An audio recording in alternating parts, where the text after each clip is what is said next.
ngaha turaje Nyagasani twitabira ingoma y'urukundo ku izina ry'Imana Data na Mwana n'Roho Mutagatifu amen. Dawe uri mu ijuru, izina ryawe ryubahwe, ingoma yawe yere hose, icyo ushaka gikorwa munsi nk'uko gikorwa mu ijuru.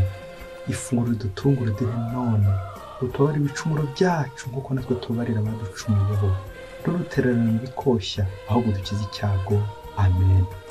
Nyagasani tuje mu bwiza bwawe twebwe abanyabyaha n'abanyantege nke, turagusaba inama yawe kugira ngo ijambo ryawe tujye kumva tukwakirane n'umutima wose, kandi Nyagasani turushaho kuba abagwaneza, tubabagira neza aho tunyuze hose, twigane wowe, tukurebereho, tugukunde, tugukurikire kandi tugukurikize buri munsi, tugendeye ku neza yawe Yezu mwiza. Tubisabye kuba Yezu Kristo umwami wacu amen. Ku izina ry'Imana Data na Mwana n'Roho Mutagatifu amen. Bayoboke b'Imana turabasuhuje, twongeye kugaruka ngaha kuri buri munsi kuko Nyagasani yaduhamagaye. Nyagasani aradutora, akadutaka, akadutonesha cya gihe tuba twatawe kugira ngo tumererwe neza kandi tugende neza mu nzira z'Imana iyi minsi yose. Aka kanya twategura ikiganiro kiryoshye muri ya gahunda ya ibaze buri munsi. Haba hari ibibazo byinshi tugenda twibaza mu buzima bwa buri munsi. Ese bigenda bite? Ese ibyo bigenda bite? Yego nyine kanongere nkubwirire ko ntabwo agatwe kacu simple masomo k'ijoswi, ntabwo agatwe kanjye kakwirwa mu bibazo byose n'ibisubizo byose, ahubwo agakeregeshwa na nicyo kiba kinzanye aha ngaha. Ngiye kuko uko mbyumva agakeregeshwa ntabwo nkunge guhita ubyemera bunguri, ukomeze ushakisha. Twese turabashakashatsi hano ku isi, tugenda dushakashaka, hari igihe ugera ku gisubizo, hari n'igihe byanga. Ngo umushakashatsi ntabwo ari ko buri gihe washyitse, ahubwo no kugenda ushakashaka buri kanya, buri munsi no gushakashaka. Kubera iki? Dupfundika gushaka no gushakashaka igihe twabonye nyine icyo twashakashakaga, nta kindi nta wundi ni Imana. Umunsi wabonye Imana nibwo nyine izina ubushakashatsi bwawe buzaba burangiye. Rero nubona aho nibeshye sinsubize neza uko bikwiye, uzajya uhita unsabira uti ntaho aragera mu bushakashatsi, aracyashakashaka. Niko bimeze nyine, ndacyashakashaka. Nawe ndakwifuza gukomeza ushakashaka kuko Imana ntabwo turayibona, mbona nkubona. Nituyibona rero ubwo nyine ibyo twemeraga bizaba birangiriye aho ngaho, twabonye mbona nkubone ya Mana. Ikibazo cy'umunsi kiragira kiti, none se ko mwatubwiye ko batisimu idukingurira ijuru, abakristo benshi koko bakajyayo, hanyuma ikibazo kikagira giti, inda zakuwemo zo zijya hehe? Inda zavuyemo zijya hehe? Mbere yuko ngiye kugusomera aho inda zavuyemo zijya, iki kibazo turagisubiza ku buryo butatu, ingingo 3. Turaza kubona ingingo igira iti ubuzima butangira ryari bukarangira ryari. Ingingo ya 2 turaza kureba igisobanuro cy'icyaha. Ingingo ya 3 turaza gufata kanya twibuke nyine aho bana b'impinja, turi kureba aho bagiye hehe. Reka duhere ku ngingo ya mbere, igihe ubuzima butangirira n'igihe burangirira. Uko biri kose ijambo ry'Imana urarizi kundusha. Uze gusoma muri Yeremiya ngaho fora umutwe wa kangahe n'umurongo wa kangahe? Umutwe wa mbere umurongo wa 4 kugeza ku wa 5 haravuga iki? Intangiriro z'ubuzima. Uhoraho yambwira ijambo agira ati, ndarakuremera mu nda ya nyoko nari nkuzi, nakwitoreye utaravuka nkugira umuhanuzi w'amahanga. Iryo ni ijambo ry'Imana. Iri jambo rya Yeremiya rikomeye cyane kuko riturangira neza aho tugomba gushakira igisubizo. Wa muhanga avuze ati, iyi Imana imaze gukurema ihitirema n'isahani yawe. Bishatse kuvuga iyo umaze gusamwa, Imana iba yatangiye gupangira icyo uzakora, uko uzamera, uwo uzaba we. Rero wa mubyeyi we wihekura cyangwa ugakora ibidakwiye, ukabikora ku nda yawe, umenye ko umwana utazi icyo azavamo. Umwana umwitondere kuko isahani y'Imana yarangije kuyirema kera kose. Ndarakuremera mu nda ya nyoko nari nkuzi. Reka turebere hamwe ibintu 3 neza biza kugusobanurira uburyo ubuzima butangira ndetse n'uburyo burangira. N'amagambo 3 y'Igifaransa aragira ngo conception, gusama nyine, umwana agisama. Aho ni mu nda y'umubyeyi. Hanyuma hakurikiraho ijambo rindi ryitwa reception, kwakirwa. Umwana akakirwa mu isi, akakirwa n'ababyeyi, inshuti n'abavandimwe bose bakamugaragira, agakomeza ubuzima bwa hano ku isi kuko yabutangiriye hahandi agisamwa. Hanyuma ijambo rya gatatu, iyo uvuye kuri reception ngaho fora irindi jambo ujyaho baryita deception. Ngo kuko rero ubuzima bukomeza. Deception ubwo ni iki? Ni urupfu, urapfa. Uko wavutse urakura hanyuma ukaza no gupfa.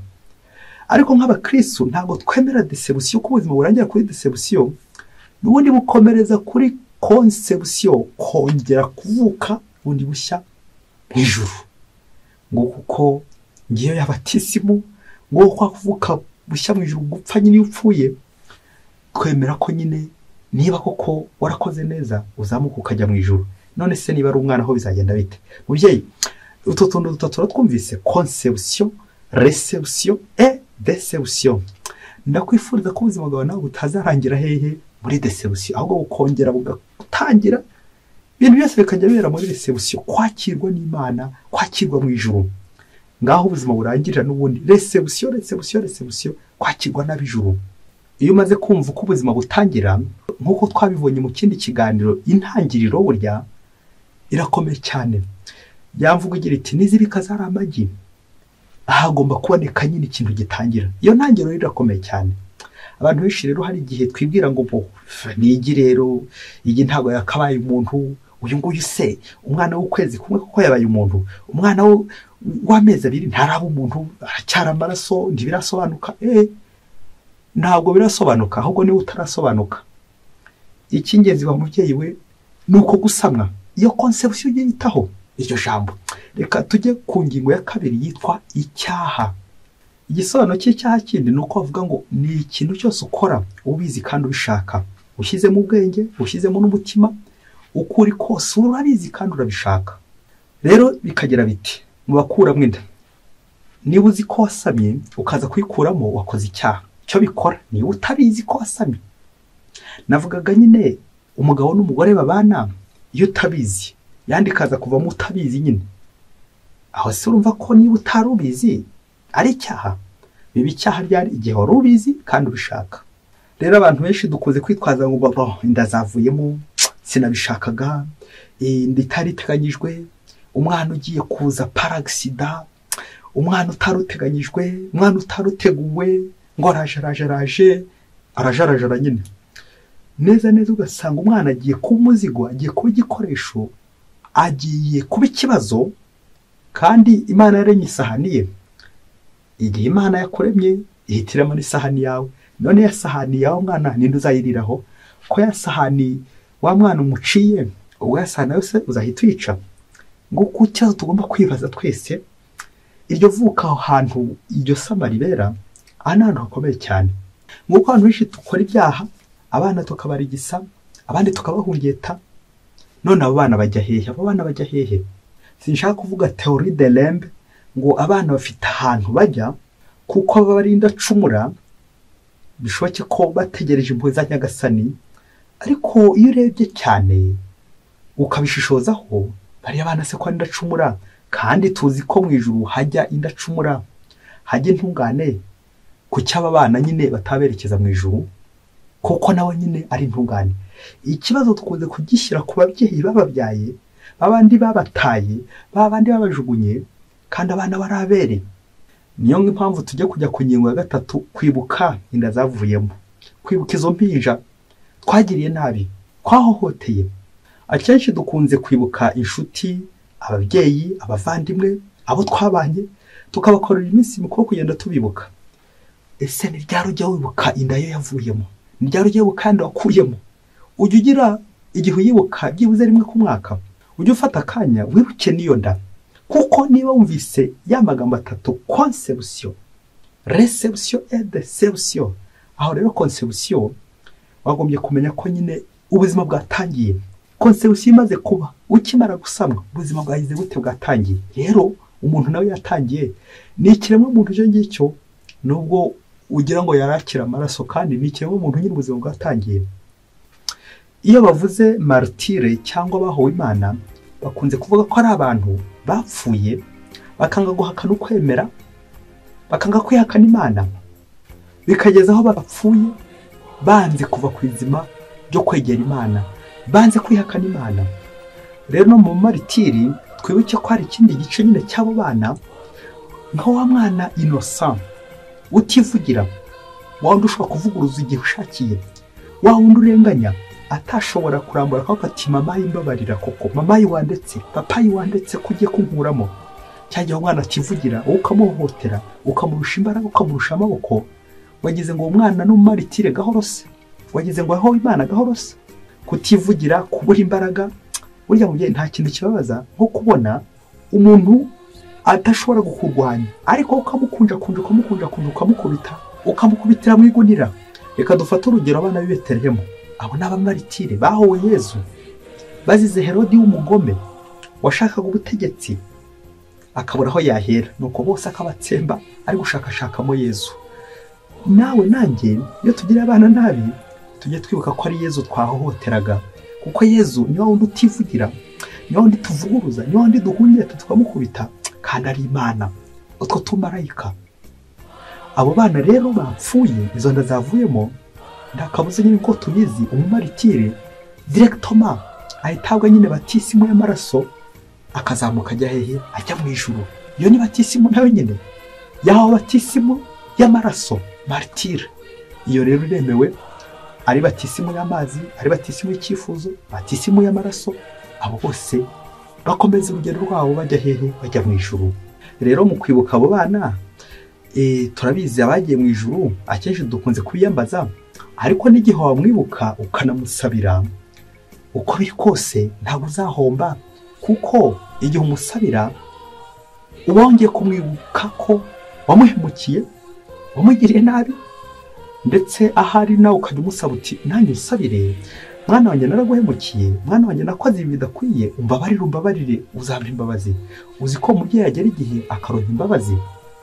Ujye ukorera umunsi mukuru umwana wawe, wibuke igihe wamusabiye, yaba yaramaze umunsi umwe, 2, 3, ukwezi, amezi 3, reka nawe gukomeza. Icy'ingenzi nuko hajemo conception, hajemo intangiriro, hajemo gusama. Wamusaba gusabire, wamusabira. Imana ntabwo ireba ko twasabiye abantu bagiye mu ijuru, ibyo ntabwo Imana ibikeneye. Icy'ingenzi nuko we uri munsi wakoze ibyo bintu, ugira uburyo ugenda ubyibuka, byaba bikorwa by'urukundo wakora, byaba misa wamusabira, byaba n'ibindi byose wamukorera ukiri hano ku isi. Ibyo byose Nyagasani arabyakira, kandi nitwe bigirira akamaro, twe twasigaye, twe twakoze amakosa, twe turi kwihana, turi mu nzira yo kwihana. Mu gusoza rero turibukiranya ko nyine abana tugomba kubasabira, tukabibuka, tukagena igihe umunsi ngarukamwaka bitewe n'amatariki nawe uzi, ukajya ubasabira, ukabasabira misa, gusabira misa bera abo bana. Tukazirikana ko amaherezo y'inzira ari mu nzu, ndetse n'amaherezo y'ubuzima bwa hano ku isi ni mu ijuru, ya reception tuzagira tugeze mu bwami bw'ijuru. Nabo bana n'abagiramo uruhare. Yanteruye mutagatifu Irene wa Lyon igira iti la gloire de Dieu c'est l'homme vivant et la vie de l'homme c'est la vie, la vision de Dieu.